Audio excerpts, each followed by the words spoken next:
주말이라 검사 건수는 줄었는데 코로나19 확진자는 되레 더 늘어서 600명을 또 넘어섰습니다. 631명입니다. 근래 들어 가장 많은 숫자기도 하고요. 또 대구 신천지 1차 유행 때 확진자가 쏟아졌던 걸로 다들 기억하실 텐데요. 오늘이 그 시기를 다 포함해서 역대 세 번째로 확진자가 가장 많이 나온 날입니다. 결국 정부는 조금 전 수도권 거리두기를 2.5단계로 다시 한번 올리겠다고 발표했습니다. 밤 9시 전까지는 문을 열었던 노래방과 헬스장도 이제는 문을 닫아야 하고 또 50명 이상 모이는 것도 모두 금지됩니다. 6.25 전쟁 이후 매년 해오던 이 제야의종 행사도 올해는 안 하기로 했습니다. 하지만 전문가들은 과연 2.5단계로 충분한 건지 걱정 어린 시선을 보내고 있습니다. 그만큼 상황이 심각하다는 뜻이겠죠. 오늘 뉴스룸은 전문가 한 분 모시고 코로나19 소식을 집중 보도해드리겠습니다. 먼저 조금 전 정부의 거리두기 격상 발표 내용부터 서준석 기자가 보도합니다. 10개월 넘게 계속되고 있는 코로나19와의 싸움에서 우리는 지금 최대의 위기에 직면해 있습니다. 정부가 거리두기 단계를 올리기로 한 것은 코로나가 본격적인 대유행 단계에 진입했다고 판단했기 때문입니다. 지난 한 주간 하루 평균 국내 환자 수는 514.4명입니다. 수도권에서만 평균 374.9명이 나와 전체 70% 이상이 집중됐습니다. 특히 수도권에선 최근 4일 동안 하루 400명 이상의 환자가 나왔는데 이는 코로나 유행 이후 처음입니다. 정부는 그동안 늘어나는 확진자 수에 맞춰 거리두기 단계를 차례로 올렸습니다. 이에 따라 대중교통 이용량 등은 줄었지만 신규 확진자 숫자는 오히려 늘었습니다. 환자를 수용할 수 있는 시설도 한계에 다다르고 있습니다. 현재 전국에 중증 환자가 즉시 입원할 수 있는 병상은 55개뿐입니다. 방역당국은 국립중앙의료원에 긴급병상 30개를 설치했지만 현재 추세대로라면 일주일을 버티기 어려울 것으로 보고 있습니다. 결국 정부는 오늘 수도권 지역의 부분적 봉쇄에 해당하는 거리두기 2.5단계를 발표했습니다. 비수도권 지역은 2단계가 적용됩니다. 기한은 8일 0시부터 3주 동안입니다. JTBC 서준석입니다. 수도권은 2단계 플러스 알파였고 그중에서도 서울은 밤 9시 이후 불고기를 하고 있었죠. 여기서 또 2.5단계로 올라가는 거라 혼란스러우실 텐데요. 2.5단계에서는 어떤 것들이 달라지는지 임소라 기자가 자세히 알려드리겠습니다. 수도권의 거리두기 조치가 2.5단계가 되면서 영업이 중단되는 업종이 크게 늘어났습니다. 유흥주점과 단란주점, 콜라텍 등에 더해서 지금까지는 저녁 9시까지는 열 수 있었던 노래 연습장, 실내 스탠딩 공연장이 문을 닫습니다. 실내 체육시설인 헬스장과 당구장 운영도 중단됩니다. 특히 방학을 맞은 학생들이 많이 찾을 것으로 예상됐던 학원도 문을 닫습니다. 다만 방역 수칙을 지킨다면 대학 입시를 위한 교습은 가능합니다. 마트, 영화관, PC방, 미용실, 독서실 등 대부분의 다중이용시설이 밤 9시 이후에는 문을 닫습니다. 서울은 어제부터 이미 실시됐는데 다른 수도권 지역도 모레부터는 마찬가지입니다. 식당은 2단계 때와 같이 밤 9시 이후에는 포장과 배달 영업만 가능하고요. 카페에서는 역시나 가게 안에서 음식물을 먹을 수 없습니다. 다음으로 스포츠 경기는 다시 관중 없이 치러지게 됐습니다. 종교시설의 예배, 법회, 미사 등은 비대면으로 진행을 해야 합니다. 학교의 등교 인원은 3분의 1 수준으로 유지해야만 합니다. 결혼식과 같은 행사 기준도 50인 이상은 모일 수 없도록 강화를 했습니다. 특히 정부는 지역 간의 이동조차 자제해달라고 요청을 했는데요. 여행과 출장을 아예 가지 말라는 건데 KTX와 고속버스는 예매를 50% 이내로 제한해뒀습니다. 박능호 보건복지부 장관은 이 같은 조치들이 최후의 보루와 같다고 했습니다. 수도권에서 2.5단계 조치로도 확산세를 잡지 못하면 3단계 격상이 불가피하다는 뜻으로 읽힙니다. JTBC 임소라입니다. 2.5단계로 올라가면 많이 불편하고 또 힘드시겠지만 한 분 한 분이 경각심을 갖고 잘 따라주는 게 어느 때보다 필요합니다. 시민 대부분은 마음은 무겁지만 2.5단계를 받아들이고 또 잘 따르겠다는 분위기였습니다. 또 몇몇 분들은 단계를 아예 더 높여야 한다는 이야기도 했습니다. 유현 기자가 거리로 나가서 시민들 이야기를 들어봤습니다. 서울 신촌의 한 거리입니다. 시민들 대부분이 마스크를 썼습니다. 하지만 오늘처럼 거리두기를 높여야 한다고 주장합니다.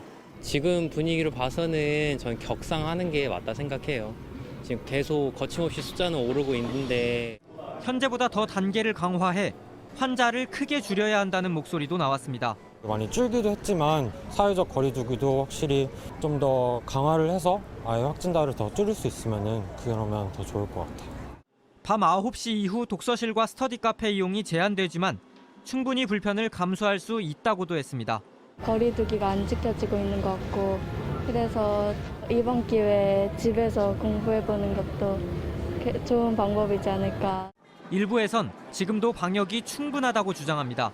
충분히 다른 사람들 다 마스크 쓰고 다니고 자기 조심하고 할 거 다 해요. 근데 막 너무 막 강화하고. 먹고 사는 문제가 달린 식당도 걱정이 앞섭니다. 안 그래도 신촌 상권이 지금 뭐 엉망진창인데 그래도 연말이기 때문에 오후에라도 조금 움직이게 놔두는 게 더 낫지 않았었나. JTBC 유요한입니다. 시민들 목소리까지 들어봤는데요. 여기서 전문가 이야기도 들어보겠습니다. 전문가들은 2.5단계로 충분할지 걱정스러운 목소리를 내고 있습니다. 그중 한 분입니다. 엄중식 가천대 길병원 감염내과 교수 나오셨습니다. 자, 교수님 어서 오세요. 네, 안녕하십니까. 네, 2단계로는 역부족이었다는 결론이 났죠. 그래서 2.5단계로 올렸는데 이거는 좀 가능할 거라고 보십니까? 수도권 상황이 너무 나빠서 예. 특히 이제 그 확진 환자가 나오는 양상이나 또는 이 확진 환자가 나온 이후의 역학조사의 어려움들이 계속해서 지금 높아지고 있습니다. 그러다 보니까 방역 현장이나 전문가들은 2.5단계로 짧은 시간 내에 효과를 보기가 너무나 어렵다라고 판단을 하고 있고 네. 이제 그런 과정에서 아예 3.0단계로 가는 게 나을 수도 있다라는 의견을 내고 있습니다. 네. 일단 2.5단계로 하고 그 효과가 언제쯤 나타날지 좀 봐야 되잖아요. 통상 2주 뒤부터 나타난다고 하지 않습니까? 네, 맞습니다. 거리두기 단계를 올리고 나면은 그 효과가 나타나는 그런 시기가 보통 열흘에서 14일 이후부터 나타나기 시작합니다. 그러면은 또다시 2.5단계로 올린 다음에 그 효과가 나타나고 있는지를 지켜본 뒤에 또 올리겠다는 그런 입장일 거 아니에요, 정부는. 근데 그러기에는 너무 확진자 수가 많이 나오고 있습니다. 특히 수도권에서 지금 그 지난주 중순 이후부터는 네. 고위험군이 주로 이용하는 시설, 요양원이나 요양병원 같은 데서 크고 작은 클러스터들이 연속해서 나오고 있고 네. 그리고 N차 감염이 계속해서 발생하는데 끊어내질 못하고 있습니다. 이런 상황이 되다 보니까 이런 N차 감염이나 클러스터를 사전에 차단할 수 있는 방법이 실제로는 2.5단계 이상의 어떤 특별한 대책이 필요하다고 판단을 하고 있습니다. 지금 2.5단계가 내일부터 이제 시행이 되는데 3주간이라고 했잖아요. 근데 당장 바로 또 3단계로 올리기는 정부 입장에서 부담스럽다는 판단이었을 텐데 그럼 만약에 여기서 다음 주, 이번 주에도 확진자가 계속 나온다면 그러면 3단계까지 올려야 된다 이렇게 보시는 거죠? 네, 사실은 좀 더 과감한 결정을 했으면 좋겠습니다. 그러니까 우리가 2.5단계를 올리고 2주를 기다려야 되는데 이 2주 동안에 굉장히 많은 확진자가 나올 겁니다. 아마 새로 오는 주와 네. 그리고 그 다음 주 초반까지는 확진자가 계속 늘어날 가능성이 높습니다. 그래서 뭐 600명, 700명이 아니라 1000명 이상의 환자가 나타날 수 있는 그런 폭발적인 증가가 우려되는 그런 상황입니다. 그렇기 때문에 이런 상황들이 나타난 다음에 단계를 다시 올리면 다시 그때부터 2주를 기다려야 네. 되는데 그렇게 되면 거의 한 달 이상을 이 전파를 끊어내지 못하고 굉장한 어려움에 쌓이게 되고 이제 이렇게 되면 의료 체계의 붕괴부터 시작이 될 겁니다. 그렇게 되면 코로나19 환자뿐만이 아니라 다른 질환의 환자들도 보호할 수 없는 그런 최악의 상황이 생길 수가 있습니다. 네. 일단 여기까지 좀 듣고요. 방금 교수님도 코로나 상황이 아주 지금 심각하다 이렇게 강조해 주셨는데 저희가 관련해서 준비한 리포트 몇 개 보고 또 한번 이야기를 나눠보도록 하겠습니다. 네, 요즘 상황이 이전보다 더 위험하다는 걸 보여주는 몇 가지 지표가 있습니다. 그중 하나가 양성률, 그러니까 검사 받으러 온 사람 중 진짜 확진자가 몇 명이나 되는지 계산한 수치입니다. 오늘 양성률은 일주일 전보다 꽤 올라가서 4.39%까지 갔습니다. 검사 받으러 온 100명 중 4명이 진짜 확진자였다는 뜻인데요. 먼저 이 수치를 중심으로 강현석 기자가 현재 상황의 심각성을 짚어드리겠습니다. 오늘 0시 기준 코로나19 검사를 받은 인원은 14,371명, 확진자는 631명입니다. 양성률은 4.39%, 즉 100명이 검사를 받으면 최소 4.4명이 코로나19 양성 판정을 받았다는 뜻입니다. 2%대였던 한 달 전에 비해 배가 늘었습니다. 사상 최고치였던 지난 8월 사랑제일교회발 유행 때 육박합니다. 대구 신천지나 사랑제일교회발 유행 때는 오랜 기간 접촉으로 위험 집단 내 확진자 수가 많았고 양성률도 그만큼 높았습니다. 하지만 일상의 소규모 감염이 많은 지금 양성률이 높은 이유는 뭘까? 전문가들은 일단 젊은 층들의 무증상 감염이 높다는 이유를 듭니다. 젊은 층의 활동량이 많은 데다 무증상인 경우도 많아 똑같이 감염돼도 다른 나이대보다 더 전파력이 높다는 겁니다. 계절적 요인도 한 이유로 꼽힙니다. 건조하고 추운 날씨로 똑같이 바이러스에 노출되더라도 호흡기 질환의 감염 위험이 높아졌을 가능성도 있습니다. 게다가 추운 날씨로 실내 활동이 많아진 것도 양성률이 올라간 이유로 추정됐습니다. JTBC 강현석입니다. 한계에 다다른 역학조사도 상황을 더 나쁘게 만들고 있습니다. 확진자 수가 늘어나면서 역학조사에 과부하가 걸리고 또 역학조사가 어려워지니 숨겨진 감염자를 찾아내지 못해 감염이 이어지며 또 확진자가 늘어나는 이런 악순환이 반복되고 있습니다. 게다가 역학조사에 협조하지 않는 사람들도 있어서 역학조사관들은 지칠 대로 지쳐가고 있는데요. 이어서 정종문 기자가 취재했습니다. 3차 유행 이후 역학조사관들은 다시 주말을 반납했습니다. 8월 중순부터 해가지고 23일인가 연속으로 출동을 한 적이 있거든요. 그때 진짜 힘들었고 지금도 월요일부터 계속 출동하고 있는데 10시 반에 보건소 도착했고 관내 확진자 3명, 관외 확진자가 하남 다녀간 동선조사 3명에서 6명. 곳곳에서 일상 감염이 나오면서 경로를 파악하기도 이전보다 더 어려워졌습니다. 여러 가지 동선이나 아니면 장소, 다중이용시설, 직장 이런 데서 발생이 많이 되고 있기 때문에 조사하기도 좀 어렵고 문제는 확진자가 늘면서 역학조사관들이 쉬지 않고 일을 해도 일은 더 쌓이고 있다는 점입니다. 이번 주 같은 경우는 어느 한 시군에 가서 제가 확진자 8명을 담당한 적도 있거든요. 그런 건 좀 많이 버겁죠. 현재는 당일 감염 경로 조사를 끝내고 있지만 확진자가 계속 늘어나면 조사가 늦어질 수도 있습니다. 감염 경로 파악이 늦어지면 그만큼 방역 차단도 늦어지게 됩니다. 무엇보다 조사관들을 힘들게 하는 건 일부 확진자들의 비협조입니다. 확인을 안 해주실 경우에 저희가 그분들 휴대폰 GPS랑 카드 내역을 요청을 해서 그게 회신이 오는데 하루 정도 걸리기 때문에 최근 한 조사에 따르면 역학조사관들의 80%가 정서 고갈 상태를 호소한 것으로 나타났습니다. JTBC 정종문입니다. 네, 보신 대로 지금 코로나19 상황이 아주 심각합니다. 지금 상황 놓고 다시 엄중식 교수님과 이어서 이야기 나눠보겠습니다. 교수님, 보신 대로 역학조사마저 지금 어렵다고 하죠. 근데 이게 확진자 수를 집계하는 것조차 좀 어려움이 있다고 하던데 어떻습니까?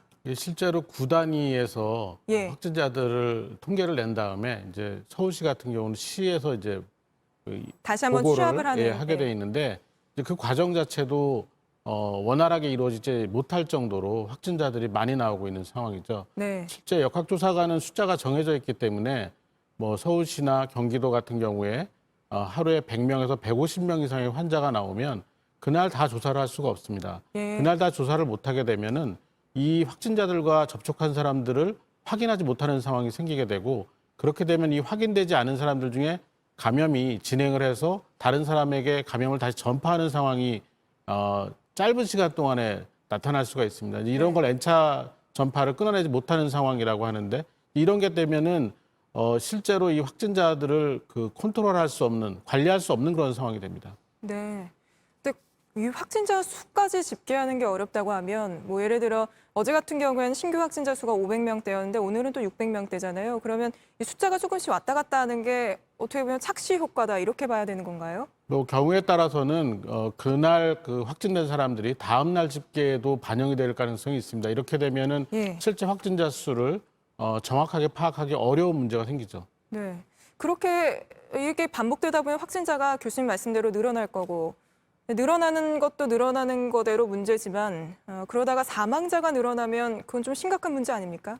제일 걱정되는 부분이 그 부분입니다. 지금 역학조사가 잘 안 되는 것뿐만이 아니라 실제 진단을 받고 나서 위험도 평가를 해서 병원으로 입원을 해야 될 분들은 빨리 병원으로 이송이 돼야 되는데 네. 이것마저도 지연이 되고 있습니다. 그러니까 집에서 입원을 기다리고 있는 분들이 생기게 되고 또 특히 조심해야 될 부분이 이제 요양원이나 요양병원인데 네. 이런 고위험군들이 계신 곳에서 진단이 됐는데 빨리 그 치료가 가능한 병원으로 이송이 안 되면 실제로 좀 끔찍한 일이지만 집단 사망 같은 경우도 발생을 할 수가 사망이요? 있습니다. 실제 그 유럽이나 유럽 같은- 미국에서는 요양원에서 많은 사람들이 한꺼번에 사망하는 사례가 있었거든요. 예. 이제 이런 아주 그 극단적인 사례들이 발생 가능하기 때문에 지금 상황이 굉장히 위험하다고 보고 있는 겁니다.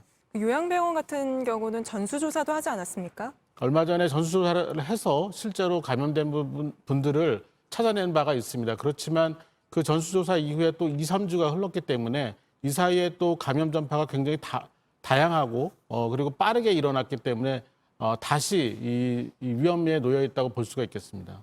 그럼 그분들에 대한 다시 요양병원에 대한 전수조사도 뭐 시나 구에서 할 계획이 있는 건가요? 계획은 할 수가 있는데 지금 문제가 워낙 확진자가 늘어나고 있고 또 검사를 받아야 될 대상들이 늘어나고 있기 때문에 이 검사 역량이 한계치에 다다를 수가 있습니다. 이런 경우에는 검체 채취 자체가 어려워지기 때문에 네. 쉽게 시도하기가 좀 어려운 부분이 있다고 생각을 합니다. 예, 알겠습니다. 오늘 교수님 말씀 여기까지 듣겠습니다. 말씀 고맙습니다.